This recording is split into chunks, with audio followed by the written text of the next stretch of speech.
Cancel culture mobsters have struck again, this time ensuring that a seasoned paramedic is no longer able to save the lives of British Columbians and instead has been booted into retirement. That's what today's story is about. Let's talk about it.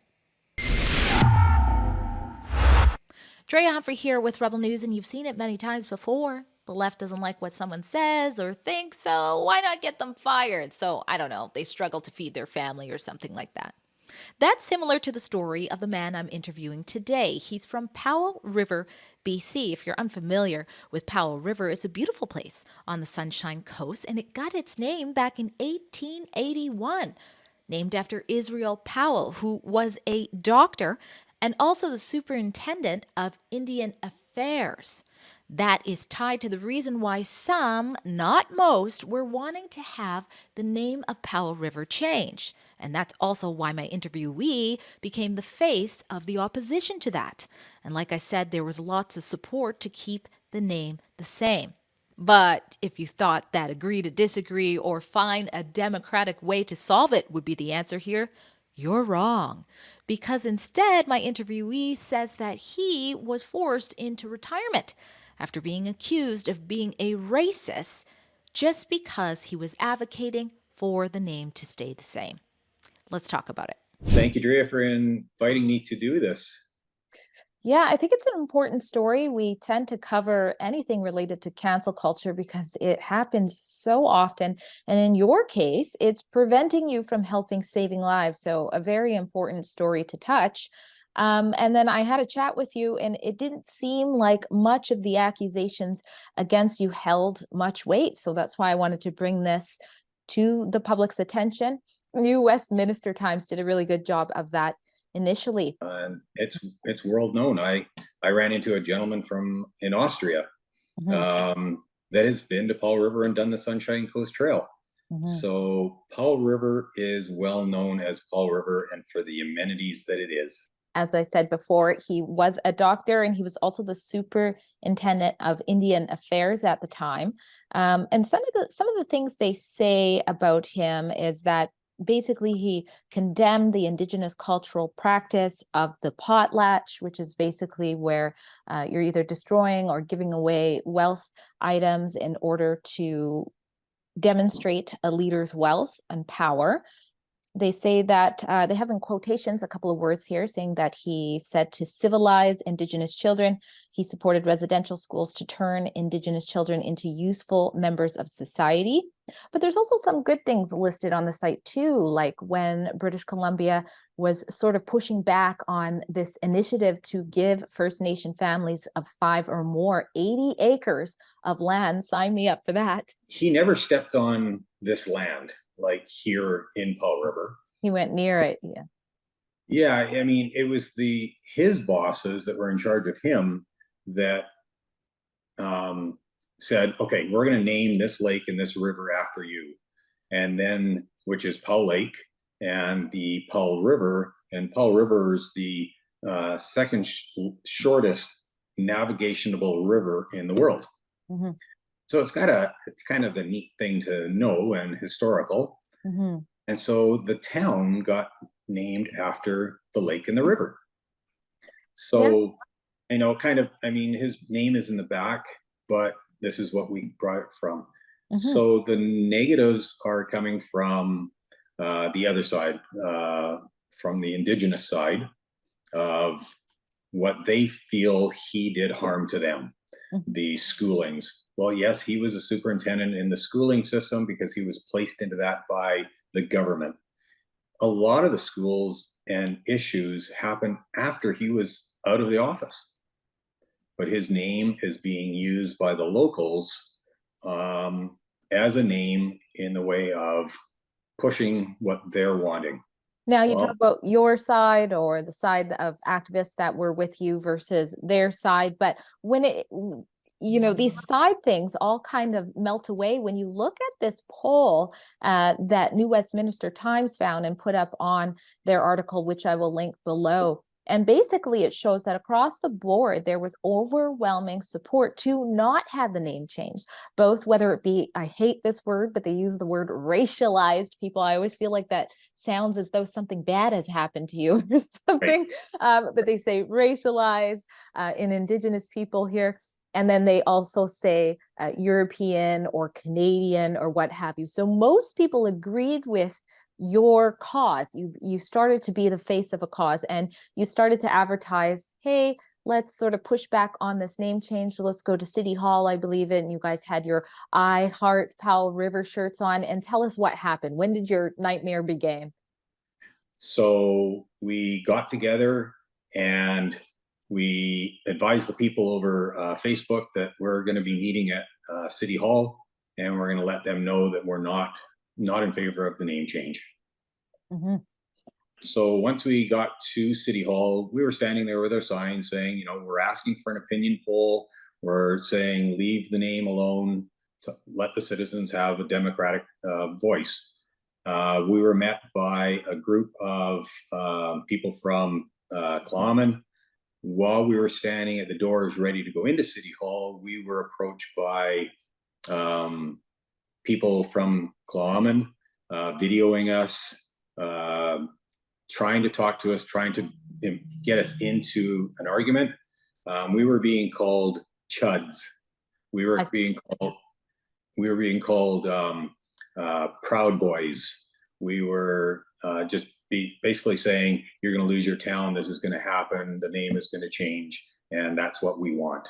Mm-hmm. So as of that point, we were also we'd gone door to door, asking the citizens of Powell River if they would like to have an opinion poll. Pretty much the next day, I received a letter from my place of work, the British Columbia Emergency Health Services, where I had been a paramedic for 39 years. And I was being placed on administrative leave until they had their investigative meeting where they were charging me with racism. I looked at it as, okay, the ambulance service has gotten a notice and they have to look into it because of what it was. And I understand that. They said there's allegations of me spreading racist remarks going door to door. So I explained what it was. I showed them the form that we were using to ask the people for an opinion poll in regards to the name change. They also said that they had received 4 letters from Clawman, which I never was able to see. They would not allow me to see these letters, but the union at the time for me went and saw them, and they still never showed them to me. And they said what it looked like was a form letter that had 4 different signatures on each one, or a signature on each one. I was advised by another person in the community that he had heard that the teachers of the community at one of our local schools was sending emails out on the school board system that was telling each of the teachers to come out, put on their orange shirts, and back the Indians at this rally. And so what I did was, spur of the moment, I quickly threw it on Facebook saying, why is the teachers during school time using school property, and instead of being in class teaching the kids math, science, socials, what they should be doing, why are they spreading political issues and advising the teachers to come out and back the Indians?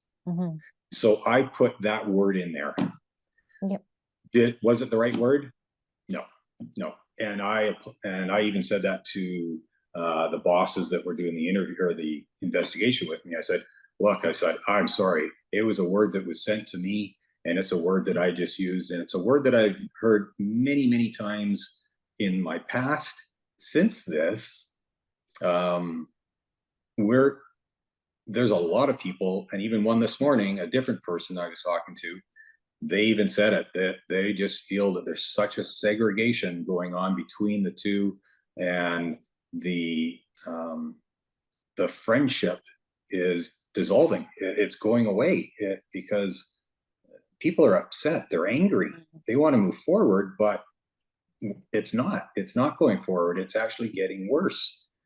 So now you're in retirement. Powell River is still called Powell River. I believe the nation said, after it was quite apparent that this is not exactly what the people wanted at large, they said they're going to sit back for a time of reflection.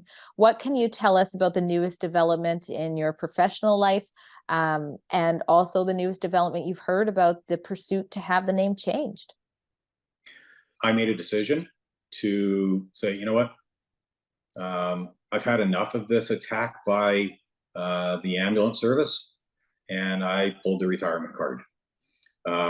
Did I want to? No. Was I forced into it? You bet. Am I missing the job? Oh, 100%. I have had so many people come up to me on the streets after hearing about this and giving me hugs and saying thank you for your service, and we wish you were still doing it, because I'd gone to them or I'd gone to family members, and they just really appreciated the type of work that I provided. With my retirement, I received a letter where the service acknowledged my retirement and said, congratulations. But with that, you have some, we're going to punish you. So you are not allowed to go to any of the ambulance services, the stations. You can't go and talk to the people, and you cannot apply for any work. So the name change is actually getting going again. Our city council, which is a divided council, they're fighting all the time. The one side that's kind of a woke side is pushing to get the name change happening again, but they don't want to involve the citizens.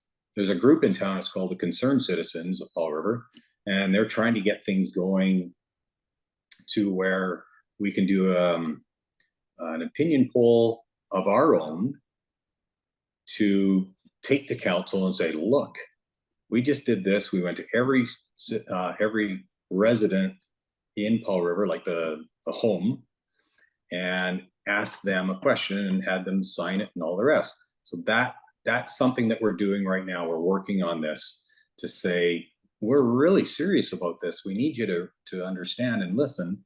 And the other is we want to talk to provincial government and the municipal affairs and say, look, what do we got to do to stop this, or to let you know that we're not in favor of this. This just doesn't get pushed through in a back door. And we'll follow it closely. I've reached out to your council to get a better understanding on how they plan to move forward with efforts, or even just evaluating whether or not they should change the name of Powell River. So far, I have not heard back, but if I do in a timely fashion, I'll go ahead and link the update for that in the written article for this report, which is in the description box below. Thanks for being on Rebel News, Ted. If you appreciate that, unlike state-backed media, Rebel News works hard to bring you the other side of the story that you deserve to hear about important issues that are affecting Canadians today. Then you should know we don't take a penny from the Trudeau government to do so. Instead, we rely on the people to bring the people the news. So if you'd like to keep our journalism going strong, you can do so by going to rebelnews.com/donate and donating what you can. We appreciate your support.